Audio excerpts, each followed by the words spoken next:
This is the crime report where every story matters. Woodland Hills is one of the most wealthy and peaceful neighborhoods in all of Los Angeles, where massive private homes sit hidden behind tall hedges and locked gates. It was the kind of place where people felt completely safe from violent crime. That sense of safety was destroyed on January 23 at T5:47 in the evening. 17-year-old Isabella Sementanti came home from school and immediately sensed that something was not right. The large front door was unlocked and slightly pushed open. She walked inside. The living room was completely silent. She moved through the house toward the backyard patio. There, lying face down on the concrete in a pool of blood, was her father, 49-year-old Fabio Sementanti. He was not moving. The 911 recording captured Isabella's voice shaking and cracking as she described her father's unresponsive body to the emergency dispatcher. Police officers arrived rapidly and secured the entire area. Paramedics declared Fabio dead at the scene.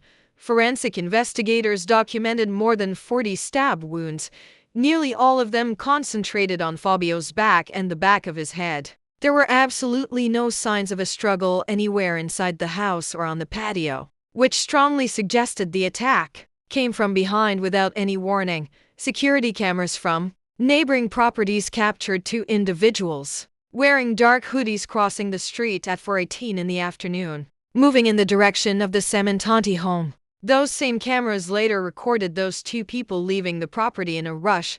Inside the house, detectives discovered the master bedroom completely torn apart. Drawers had been pulled out and thrown open, closets had been emptied, and belongings had been thrown across the floor. On the surface, it appeared to be a robbery, but something felt deeply wrong about that explanation. Still on Fabio's wrist was a very expensive chronograph watch. Scattered openly throughout the bedroom were pieces of jewelry and other valuable items, the exact things any real burglar would have grabbed immediately. The intruders had left every single one of them behind, appearing far more interested in making the scene look messy than in actually taking anything. Then detectives discovered something even more significant.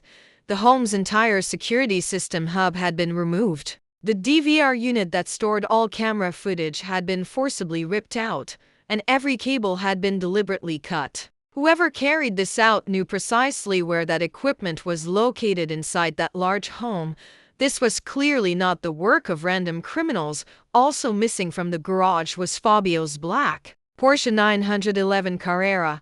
A few hours after the discovery, a patrol unit located it parked on a quiet residential street in West Hills, roughly 5 miles from the home. It had no visible damage. The windows were up. The keys were gone. Forensic teams processed the inside of the car and found blood on the driver's seat and on the controls, blood that did not belong to Fabio. The DNA profile was submitted to the national database. It came back as a match for a man named Robert Baker. Baker was 55 years old with no obvious connection to a prominent beauty industry executive. His listed occupation was fitness instructor at a local gym. Fabio was born in 1967 in Toronto, Canada, to Italian immigrant parents. He was raised with a strong sense of discipline and traditional family values. After completing his professional training in cosmetology, he opened a hair salon in Toronto alongside his sister, building his name through relentless dedication and a sharp focus on his craft. His skill and drive eventually attracted the attention of major corporations. He climbed to the position of creative director for North America at one of the most powerful beauty brands in the world, overseeing strategic development, staff education, and representing the company at international industry events. His personal life appeared just as accomplished. He and his wife Monica had been together for more than 20 years. She worked as a makeup artist in the same industry. Together they raised 2 daughters, Isabella and Jessica. When Fabio's career brought the family to Los Angeles, they purchased a large and comfortable home in Woodland Hills. From every angle, it looked like the well-earned reward of a hard-working life. Beneath the polished surface, the marriage was silently falling apart. In California, Fabio's professional responsibilities became more demanding, more travel, more conferences, and longer stretches away from home. Monica, in the meantime, had left behind everything familiar in Canada: her family, her close friends, and the community she had always known. Inside their California home, she was growing increasingly isolated. As her daughters became older and more independent, and as Fabio's absences grew longer, Monica began searching for something to fill the emptiness. She found it at a local fitness center, where daily workouts became her primary routine. She began spending hours there every day, slowly building a new social world, one that had no connection to Fabio or the life they had built together. That is where she met Robert Baker. To other gym members, Baker appeared focused and professional. But records held by law enforcement told an entirely different story, one involving serious criminal history stretching back to the 1990s. A past that Monica may not have fully understood, or perhaps chose not to question. The relationship between Monica and Baker intensified very quickly. Phone records showed thousands of communications between them in the months before January. Monica was in contact with Baker far more frequently than she was with any member of her own family. She began arriving home later each evening, explaining her absences with references to workouts and new interests. People who knew her later described her as increasingly secretive and emotionally withdrawn. The content of their private messages, recovered by investigators, confirmed exactly what the phone records implied. The two had spoken openly about building a shared future together, plans that left absolutely no place for Fabio, even during periods when Fabio was at home. Communication between Monica and Baker continued through encrypted messaging applications, keeping the surface of the household completely normal right up to the day of the murder, when investigators looked into Monica's alibi. Surveillance footage confirmed she was inside a Target supermarket between 4 o'clock and 6 o'clock in the afternoon on January 23, precisely the window during which Fabio was killed. She appeared completely relaxed on camera, moving calmly through the store aisles and completing her purchase without any visible sign of distress. But forensic analysis of her phone revealed something far more disturbing. The exact moment the attack was taking place, back in Woodland Hills, her phone was transmitting unusually large amounts of data, a pattern that matched high-definition video streaming. Network logs from the home's security system recorded incoming connection requests during that very same window of time. Her phone had been actively connected to the home's surveillance cameras while she stood in a supermarket parking lot miles away. Investigators determined that the person who organized the murder may have been watching it unfold in real time through the screen of a smartphone. Message logs made clear that January 23rd was not the first attempt. Days before the murder, Baker had been informed that Fabio was alone at home and that conditions were right. Records placed Baker in the vicinity of Woodland Hills that evening, but the plan was abandoned at the last moment. The final attempt was carried out with careful coordination. Messages sent from Monica to Baker included precise details, the positions of cameras, the layout of rooms inside the house, and the times when Isabella and Jessica were expected to return home from school.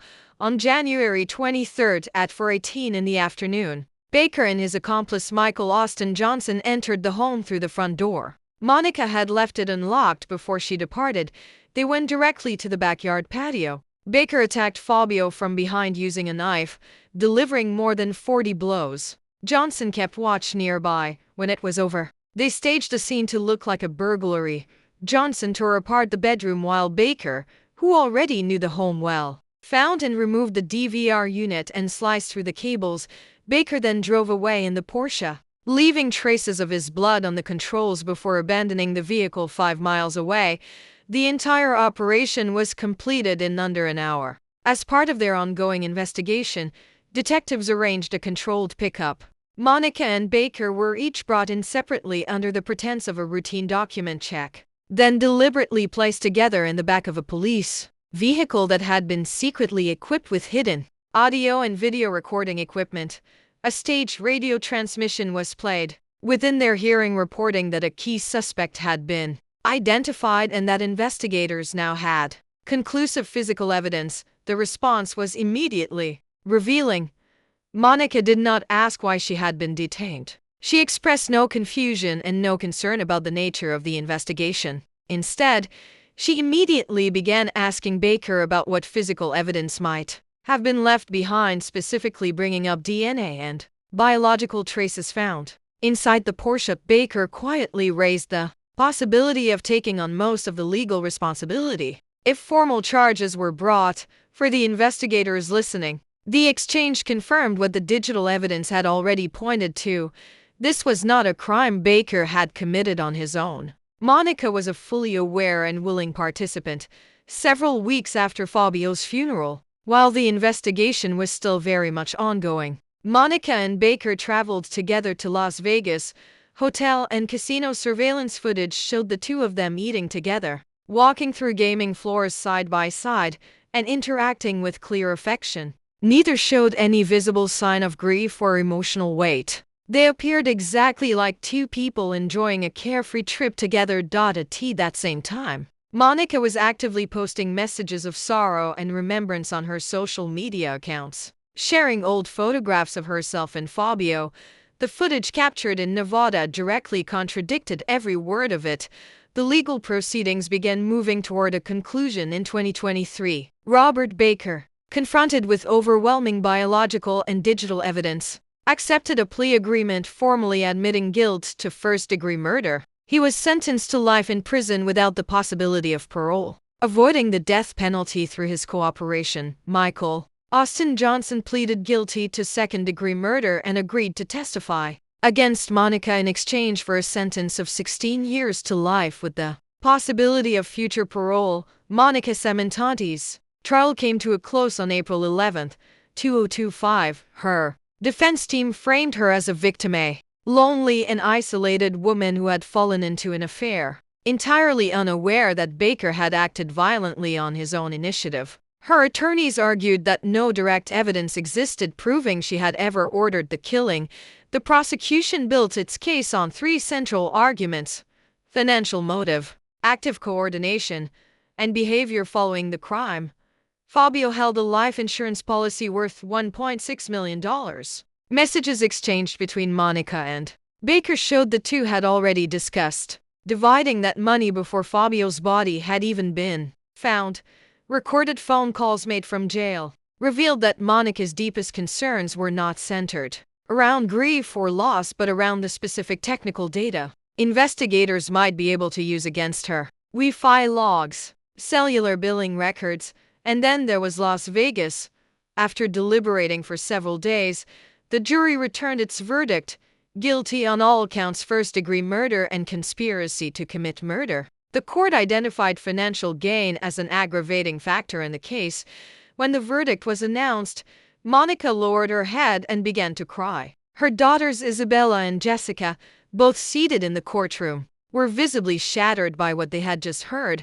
The sentence handed down was life in prison without any possibility of parole. The judge rejected a request to house Monica in a facility near Los Angeles. She was transferred instead to a women's correctional institution located more than 120 miles from Woodland Hills. Her legal team has filed a formal appeal, challenging the admissibility of the recorded jail calls and the way smartphone data was interpreted by the prosecution. The legal battle continues. Monica remains behind bars. Fabio Sementanti built everything in his life carefully and deliberately, from a small salon in Toronto all the way to the upper levels of a global beauty company. He was murdered at 49 years old, not by a stranger who came from outside his world, but through a plan that was conceived and set in motion from inside his own home. His daughters lost both of their parents on January 23, 2017, one to the violence of that afternoon, and one to the choices that made it happen. They remain at the center of a story that has no clean or peaceful ending.